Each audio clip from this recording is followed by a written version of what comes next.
Can you talk about what you guys brought for your characters to this second film? I don't think there was much new with Carter other than being kind of like aloof to everything that's going on in these other dimensions. But I know, Jess, you had to... I had some new stuff. It was funny because I ended the first one feeling kind of like, I don't possibly know what else Tree could experience. She experienced so much in the first film, but I really love the way that it becomes a much more emotionally difficult journey for her, and kind of untangling what it means to leave someone behind and to truly say goodbye. And if you have that opportunity, what you do with it. So I really appreciated that. But I also felt like we all get to dive into the comedy a bit more. Yeah. And we also got to play with the kind of longing from afar, which wasn't quite there last time because I just kept on trying to convince you of things in the last movie. But this time you could feel right. that you were supposed to be mine. There was something about not being able to be together Yeah. that just made it more magnetic. Yeah. Mm-hmm. Who's gonna pledge Kappa now that we have a death curse? We're in crisis mode, Tree. Ew. Who are these people? Call me as soon as you're done with your creepy little Comic-Con meeting. Okay, so can you guys talk about bringing the science fiction aspect into a horror comedy with heart? Well put.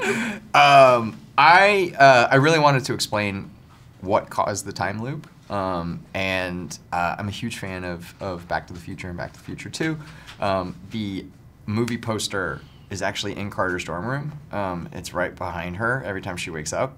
And so I thought it was a very cool element that just seemed to fit nicely into the sequel, and it allowed us, you know, the opportunity to put her back in the same day, but not put her back in the same movie.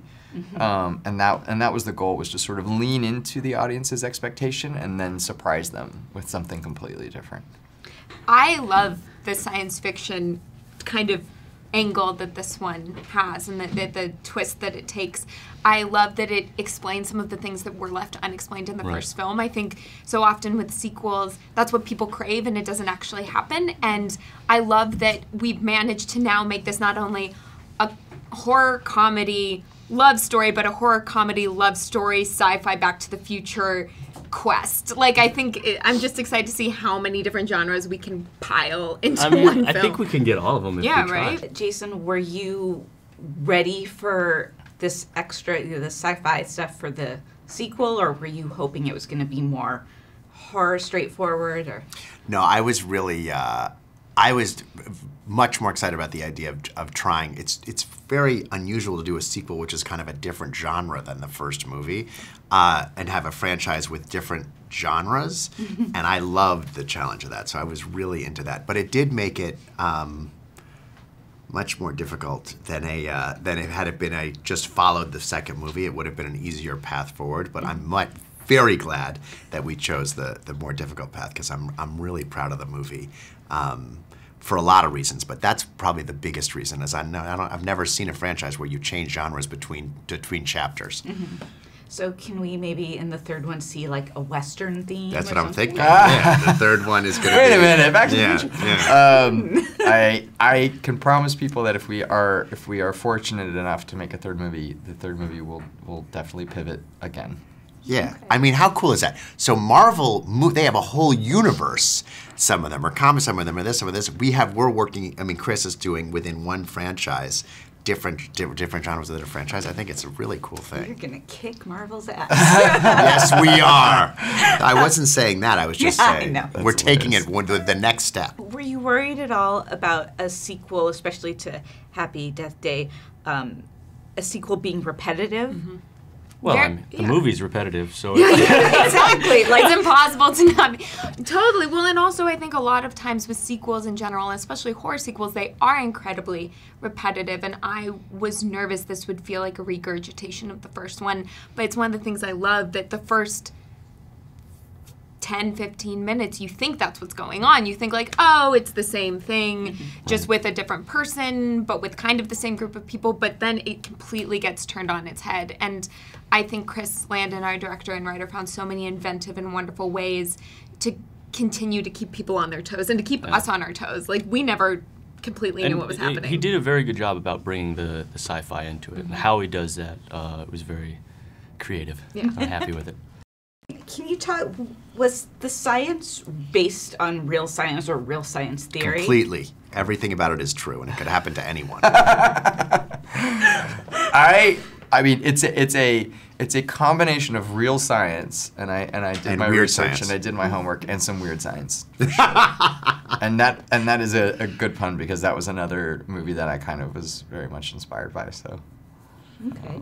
Can you talk about some of the Easter eggs that we see? This movie is a giant Easter egg. Yeah. I encourage people to go back and watch the first movie and then see this one, or at least see this one and go back and watch the first one, because in every single scene we hid callbacks to the other movie and tweaked things. A good example is Tree's shirt that she wakes up in every time, which is actually one of Carter's shirts, and it's a band T-shirt, and we've reversed things in the shirt. And so there's also stickers that are planted in strategic places that are that lean into the idea that we're in the same place but not the same dimension. So it was a lot of fun getting to like hide a lot of cool little Easter eggs throughout the entire movie. Tree is such a badass. Have you noticed that there's been much of a change in the roles of females, especially in horror films, as of late? Oh, 100%. And I think Blumhouse especially is doing such incredible work in bringing women to the forefront. Like, we went and saw the new Halloween while we were doing reshoots, and that movie is completely driven by the women. And I am so excited that we're at a time now that, you know, women don't run from the attackers. They pick up an axe and run towards them. And that's one of the things that really drew me to this character. What's the weirdest fan theory that you've heard about the first one, and did it influence how you went about doing the sequel? I'll be honest, I don't read them. Just because it's a rabbit hole for me, and It's what for you? it's a rabbit it's hole. a rabbit hole. Like right. it's really. I It's, thought you always read the things. I on read a lot of stuff, but when it comes to Twitter. fan theory stuff, like I do try to stay away from it, because it gets it's. I already knew where I was taking this, and so I didn't want to like muddy the water from a creative standpoint. I applaud them. You know, I love that there are fans out there that are sort of trying to guess what's next and trying to figure stuff out. I love the fan art, which is probably one of the coolest things. We've had a ton of amazing fan art with both movies. So the interaction is fantastic, but the fan theory stuff I do hide from.